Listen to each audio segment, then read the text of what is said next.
കൂട്ടുകാരെ, ഞാനൊരു കഥ പറയട്ടെ. കഥയുടെ പേരാണ് ഭോഷനായ ധനികന്റെ കഥ. ഒരിക്കലേ ഒരു വലിയ ധനികനുണ്ടായിരുന്നു. അയാളുടെ കയ്യില് കുറേ സ്വത്തുണ്ടായിരുന്നു. അയാൾ അതാർക്കും കൊടുക്കാണ്ട് കൂട്ടി കൂട്ടി വിളിച്ചു.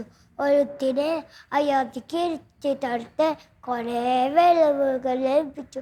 അത് കണ്ട് ആ ധനികൻ ഈ ധാന്യങ്ങൾ മുഴുവൻ തൂത്തിത്തളിച്ച് സ്ഥലമേൽ അവൻ പറഞ്ഞ് തലപ്പുലകൾ പൊളിച്ച് വലിയ പണിയും തൻ്റെ ധാന്യങ്ങളും വിഭവങ്ങളും അവരെ തമ്പെടുത്തും. തൻ്റെ ആത്മാവിനോട് പറയും, ആത്മാവെ തിന്നു കുതിച്ച് സന്തോഷിച്ചിരി.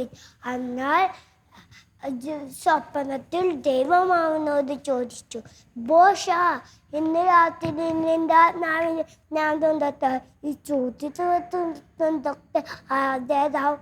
അതുപോലെ തന്നെയാണ് ഭൂമിയിൽ സമ്പത്ത് തൂത്തിത്തുന്നവർ നമുക്ക് മറ്റുള്ളവരെ സഹായിച്ച് സ്നേഹിച്ച് നല്ല മക്കളായി സകലത്തിന് സമ്പത്ത് കരുതി വെത്താം. Thank you Jesus.